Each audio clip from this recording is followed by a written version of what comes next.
Arte na Alerj de hoje, você vai conhecer mais sobre períodos da política brasileira através de quadros que existem aqui dentro da Alerj que retratam mais sobre a nossa história parlamentar. Quem vai ajudar a gente a conhecer mais sobre essa história é Maria Eduarda Fonseca, que é guia da exposição permanente aqui na Alerj. Maria Eduarda, obrigada pela sua presença.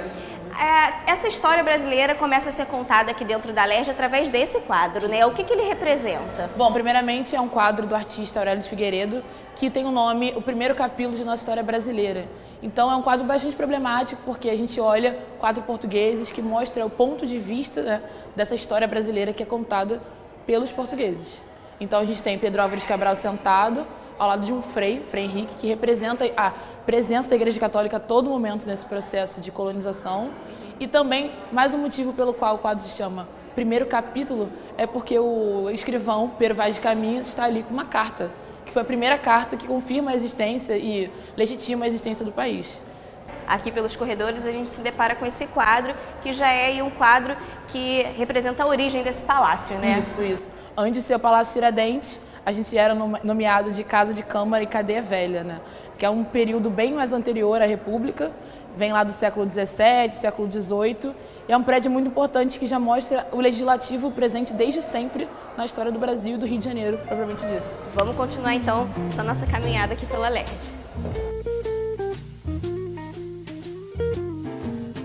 Maria Eduarda, você falou sobre o século XVII, né? O que tem de referência desse século aqui nessa parte? Primeiro, a própria construção da Cadeia Velha que a gente viu anteriormente, e a gente também tem umas referências do século XVIII e XIX. Por exemplo, o motivo principal para o Palácio Tiradentes ser chamado de Palácio Tiradentes é porque anteriormente Tiradentes, líder da Inconfidência Mineira, foi preso na Cadeia Velha. Então, aqui a gente tem uma representação da carta dele, onde ele assume os crimes.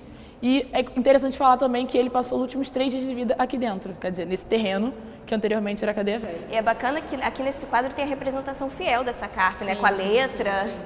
É um português bem antigo que a gente não consegue entender muito bem, mas sabe que ele assumiu os crimes dele.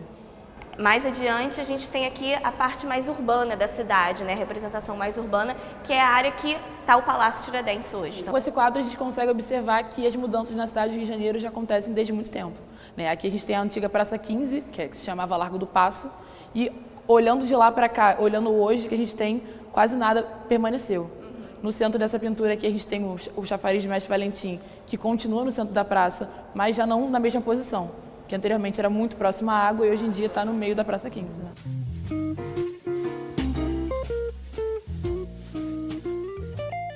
A gente vê que a água uma vez era muito próxima e já depois, anos depois, a gente vê que a água já não está tão perto assim. Né? A atual Estação das Barcas quase sendo construída, um pouco mais adiante, e é interessante ver esse processo de transformação do entorno do Palácio Tiradentes. Maria Eduarda, a política imperial também teve fatos muito importantes para a história brasileira, né? Que a gente tem uma representação aqui. O que aconteceu nesse dia? Não, é muito interessante porque a Cadeia Velha ela não foi só uma prisão, ela funcionou como câmara.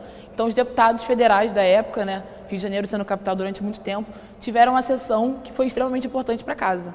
Então a sessão que foi aprovada, a lei do 13 de maio, foi tramitada aqui dentro no dia 9 de maio. Então, dia 13 foi assinada aqui ao lado, o nosso irmãozinho aqui, o Paço Imperial. O Paço Imperial, que fica aqui do lado, né? Vale lembrar que, como você falou, aqui era a Câmara Federal, que é o que funciona hoje em Brasília, né? Então, o Rio de Janeiro já foi capital do Brasil também. Bacana. Agora a gente vai para a parte do período republicano. O período republicano ele mostra também que a casa não ficou sendo a sede fixa do legislativo, né? A gente teve algumas sessões que foram em locais separados, por exemplo, o atual Museu Nacional na Quinta da Boa Vista. Foi lá que foi feita a Constituição, a primeira Constituição republicana, que a gente tem lá dentro do plenário uma representação.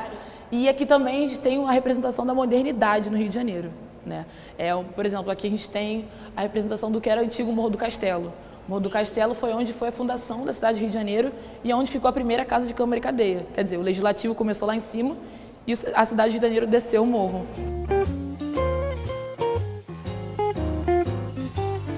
Maria Eduarda, nesse espaço aqui a gente pode ter mais informações sobre a construção do Palácio Tiradentes, né, que é o prédio que a gente está, porque foi aí em 1921, 1922 que tudo começou a se modificar aqui. Perfeito. A gente viu lá no início aquela foto antiga da cadeia velha e é dos últimos momentos da Casa Legislativa nesse terreno. Sim. Né? Que aí, em 1921, lançada a pedra primeira que inicia o processo de construção do palácio e 22 começa oficialmente.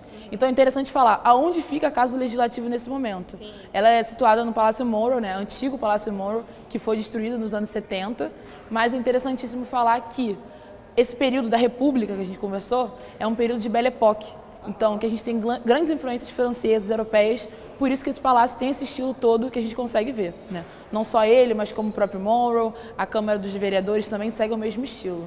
Agora, o contexto de construção do palácio é um contexto de economia, de finanças. Então, o Arnulfo de Azevedo, o presidente da casa na época, foi responsável por controlar os projetos, tanto que o primeiro projeto não é aprovado, apenas o segundo projeto é aprovado, que é um projeto que guarda mais dinheiro para os fundos da casa. Então é por isso que a gente tem o segundo projeto aprovado, que é um projeto dos dois arquitetos, um francês e um brasileiro, Arquimedes Memória e Francisco Couchet. Né? Então esse projeto que a gente tem hoje aqui circulando é graças a um francês e a um brasileiro. Que se uniram aí para esse bem, claro. Né? Vamos continuar nossa caminhada então. Nesse corredor aqui a gente já tem as várias funções que a casa desempenhou ao longo do tempo, né? Isso, a partir da inauguração em 1926, a gente segue o corredor inteiro mostrando que a casa foi Câmara dos Deputados, foi Assembleia Constituinte, e aqui é interessante salientar que foi a entrada do presidente Getúlio Vargas, né, com a Revolução de 30. Aí, a partir daí, a gente tem um marco muito interessante, junto dos anos 30, que é a entrada da mulher na política, né? Não só a mulher votando, mas a mulher sendo eleita. E a gente tem aqui a representação da primeira deputada, Almerina Faria Gomes, que é um símbolo até hoje para as mulheres aqui da casa.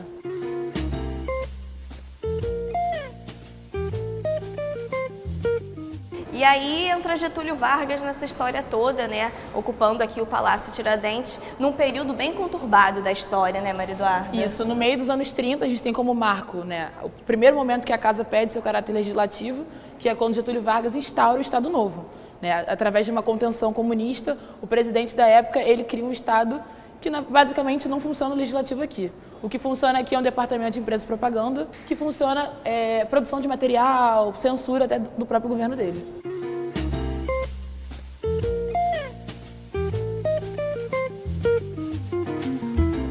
O que é interessante falar aqui, a gente vai parar aqui agora para falar do presidente JK, Juscelino Kubitschek, é que é o último presidente que frequenta a casa, né? Porque no início dos anos 60, e ele tem como marco do governo dele a criação de Brasília, uma nova capital. Então é a partir daí que a gente não é mais a Câmara dos Deputados, o Rio de Janeiro deixa de ser o Distrito Federal e funda-se o quê? O Estado da Guanabara, né? Que a gente vai ver que depois funda-se a ALEG, a Assembleia Legislativa do Estado da Guanabara, e a partir daí é uma mudança na conjuntura total da casa. Maria Eduarda, como você falou, aqui deixa de ser Câmara dos Deputados, né? Passa a ser o Estado da Guanabara e aí representação da ALEG, né? Aqui nesse espaço a gente tem mais informações sobre esse período. Isso, após a transferência para Brasília, né, projetada pelo presidente Juscelino Kubitschek, é fundada então a Assembleia Legislativa do Estado da Guanabara, né? O Rio de Janeiro deixa de ser, quer dizer, o Rio de Janeiro, a cidade de Janeiro que a gente conhece, deixa de ser o Distrito Federal e passa a ser conhecido como Estado da Guanabara. Só que é um pouco confuso esse período, porque cidade do Rio de Janeiro sendo aqui e o Estado do Rio de Janeiro sendo lá em Niterói, a gente fica um pouco confuso, os mesmos nomes e instâncias diferentes. E é então que depois a gente cria o quê? A unificação dos estados, né? É importante salientar que a ALEG ela funciona até os 3 primeiros anos dos anos 60, porque com o período militar a gente tem a transferência da Assembleia Legislativa para a Câmara dos Vereadores. E aqui fica funcionando um espaço como espaço de conveniência, espaço de eventos políticos interessantes da época. E para aquele lado ali a gente tem cenas importantes que aconteceram na casa e um marco muito importante é o quê? A passeata dos 100 mil, em 68. Isso, é extremamente importante mostrar a participação política da população carioca, brasileira, que veio mostrar o quê? A sua insatisfação com o governo da época e com, enfim, o comportamento. E é importante mostrar, né, como é que as escadas da LERJ, desde sempre, são fomentadas pelo povo, né? A participação do povo é constante aqui. Que a gente vê diversas manifestações nos dias de hoje também.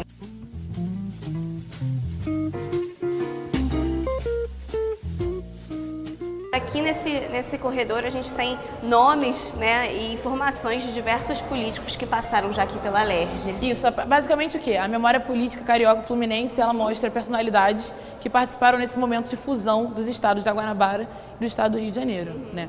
É importante salientar aqui, foi o que eu falei, é um pouco confuso entender o Rio de Janeiro como uma cidade, o Rio de Janeiro como um estado, sendo separados politicamente falando, e esse processo, ele mostra que ele é culminado ali na frente, quando a gente fala sobre a fundação da Alerj. Vale lembrar também que o nome desses políticos dão nome às ruas aqui, isso. né?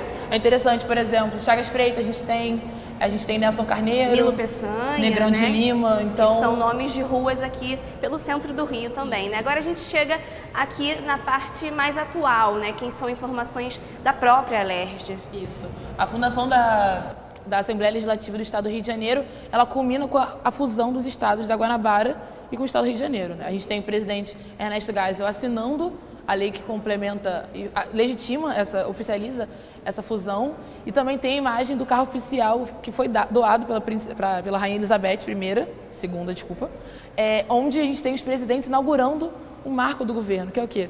A Ponte Rio-Niterói, que unifica e legitima a fusão dos dois estados. A fusão desses dois estados. É importante, né, salientar que a data termina em 2002 porque a exposição é da época, Sim. né? E a gente constantemente está mudando essa exposição. É um convite para as pessoas de casa também. Pois é, isso que eu ia falar, Alerj. deixar esse recado para quem está assistindo a gente vir conhecer, Claro. porque tem essa exposição com os guias e toda essa arquitetura do Palácio Tiradentes, né, Maria Eduarda? Inclusive tem uma cena que mostra aqui o nosso trabalho, né? A visitação. Bacana. É muito importante vir para esse lugar, estudar a memória do legislativo, a história do país também, se inserir na política e a cultura brasileira. Porque muita coisa aconteceu aqui dentro. Muita coisa né? aconteceu aqui. Para conhecer esta e outras histórias sobre a política brasileira, visite o Palácio Tiradentes, Rua 1º de Março, sem número.